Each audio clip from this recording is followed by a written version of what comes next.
Hi guys, what's up? Welcome back to another video. Today we've got another episode of Open Opinions, and for the background we've got some Need for Speed Rivals. So today's topic, if you haven't noticed by the title, is why I went to PC gaming. Now this isn't going to be a review of PC gaming, a video trying to get people to start PC gaming, or trying to get people to play console or anything like that. This is simply why I went to PC gaming, your opinions, if you think I made the right decision, if you guys are thinking about going to PC gaming, whatever else. This is Open Opinions, and obviously I'm not the best at Need for Speed, so don't complain, that's just life. But anyway, so I'm going to start with just mentioning to you guys, I have had more experience playing consoles than I will in a long time playing PC. By that I mean I have played console for about 4 to 5 years. I don't play it anymore, but that's how long I used to play it for. 4 to 5 years, a long time playing one machine, which was my Xbox 360. And if you include a Game Boy, I suppose you could say 6 or 7 years. So I've had lots of gaming time. And I've only had my PC since December 25th, 2013. So, as you can kind of tell, I haven't played it all that much. But anyway, I've had a lot of game time on it. I've had more game time, like in a 3-month period, than I have had in probably about 6-7 months of console. So yeah, that kind of explains why I'm enjoying my time. To start this video, I'm going to talk about lots of different aspects of this. So I'm going to go on about the price, quality of hardware, all that kind of stuff, games, and then it's going to kind of be a conclusion of why I went to PC gaming in total. If you hear any vibrations in the background, by the way guys, it might just be my controller, because I have got one of those, I've got a controller plugged in at the moment. Actually, you know what, sorry, I'm just going to quickly unplug this. I'm just going to cut one of those two. There we go, controller unplugged, sorted.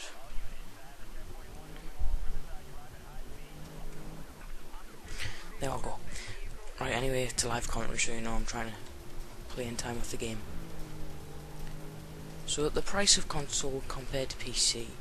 So we're going to look at a console, we're going to say the average console, we'll look at the PS4, Xbox One, we're saying around $350 to $450. So everything's around that area, in different places, you got different prices, and it's just chopping and changing with sales and stuff. So we're going to take that. Now obviously Xbox One, mostly in most places the more expensive one, because you're getting more for your money, I suppose. And that's not supporting Xbox One, because I'm not biased towards them at all, but you do get the Kinect with it. So now we're going to talk about PC. A medium range PC, we're looking at £400 to £600. Personally, I spent on the actual hardware, not the software, I think it was £600 with no software. So I've got kind of like a medium range one. If you're looking for like a top of the range, I'd say about $850 and above, and that's kind of going to get you top of the range PC stuff.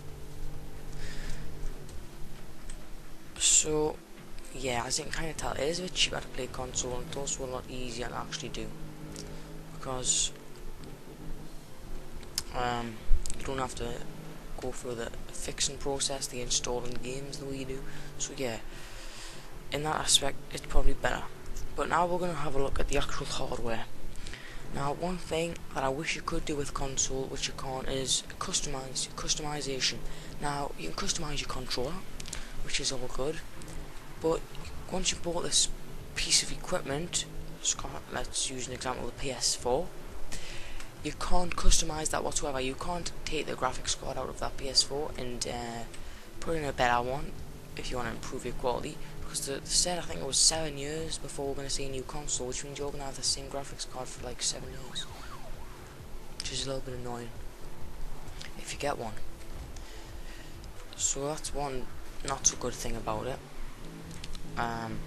Compared to PC, which you can obviously very easily customize by taking apart, you know, you don't really have to have too much computer knowledge or skill to be able to do it. As you've probably seen or heard of, it's not too difficult at all. So now I want to consider the way which gaming device has better hardware. So we need to think about, okay, the customization first of all. That means you could get better or you could get worse to the console. Now I believe the PS4 is approximately 1080p, and then I know that Xbox, I think people have been saying it's 720p, but I'm not 100% sure. So I'm gonna go with it being 720 and the PS4 being 1080. Okay, so that's pretty fine, that's pretty dandy, you know. I would say that's kind of standard for this generation. 1080p, I mean the Xbox One should have been 1080p, to be honest. That would be standard in my opinion. But with PC, we can go higher, we can go lower, depending on whatever we want to do. We can get the maximum FPS. I don't think you can even change your graphics settings and stuff in console, which is why, again, it's, you know, that's not a good point. I think you should be able to do that. It would make sense to be able to do that, changing that stuff. Sorry guys, I'm just itching my shoulder if you have a rattling. But, like I was saying, it would make sense to be able to change that stuff. And there we go. Should stun mine there.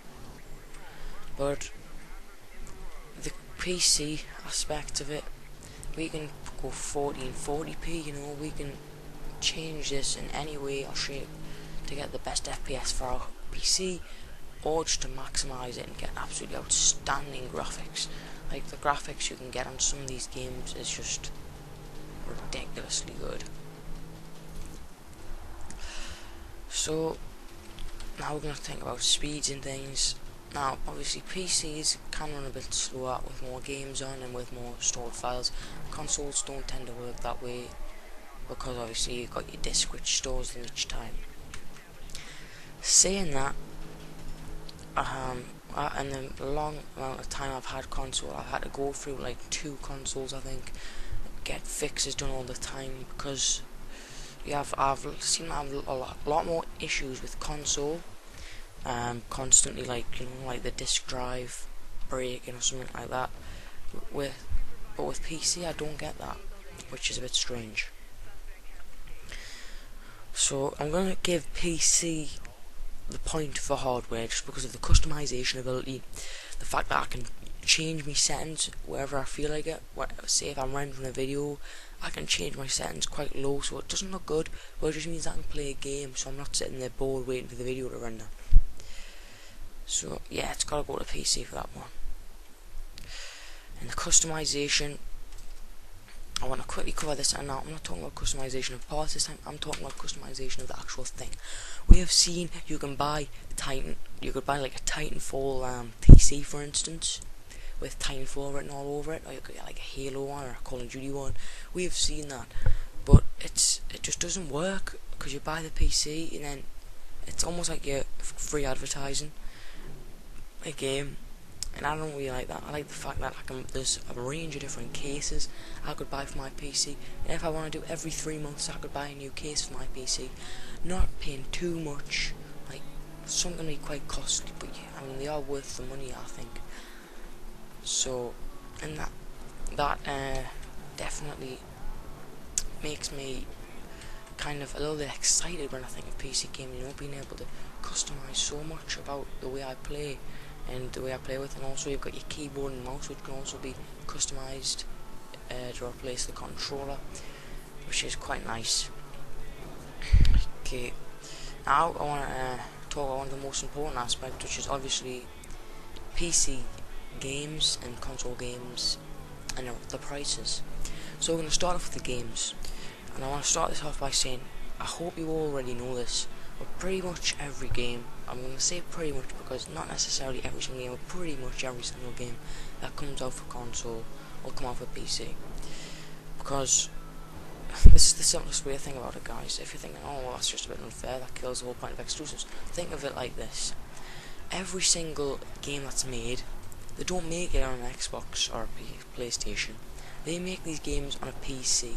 So it's already on a PC. It is going to be much easier to be able to sell a PC standard game edition because they don't have to produce the discs or anything to send to people. They have already got this game on a PC right now. So that's making things a lot easier for them. And also, you tend to see a price is a lot cheaper because you don't have to go with the boxes and everything, and you can just download it. Now, I'm going to use Titanfall as an example because I pre-ordered this game a few days ago. I've been planning to pre-order it for ages, but I've only actually pre-ordered it now. So what I want to think of for that is to pre-order it for console. It's around £45. That's when I last checked, unless the price has dropped since then. Now, if you're going to pre-order with a PC, we're looking at £35 for the download edition, which is a very reasonable price because £35 for a game, you know, that makes me happy. To see people having to buy nearly almost £50 for a game, guys, £100 just for a game to play, which they're going to spend a few hours on. You know, they're not going to spend the rest of their life on it exactly, so it's a lot of money, I think, just for that. But anyway, that's just life, I suppose. We've got top titles like Call of Duty, Battlefield, and you might, for a lot of the games you might say, oh, that's nowhere near as good on PCs as it is for console. I can guarantee you, after this experience, you are wrong. I enjoy PC gaming just as much as I enjoyed console gaming.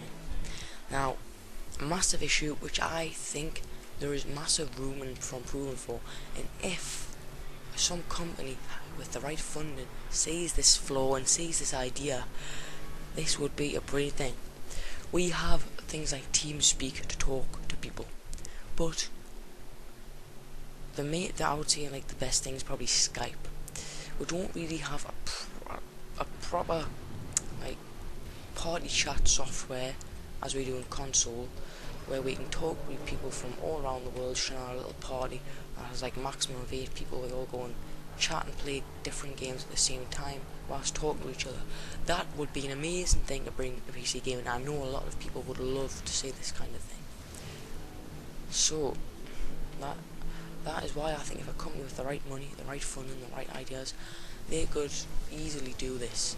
And it's not an expensive thing to set up, because let's be honest, Skype is good, but we all know it's for chatting to people around the world and not sitting there talking to people playing games. It's not what it's for.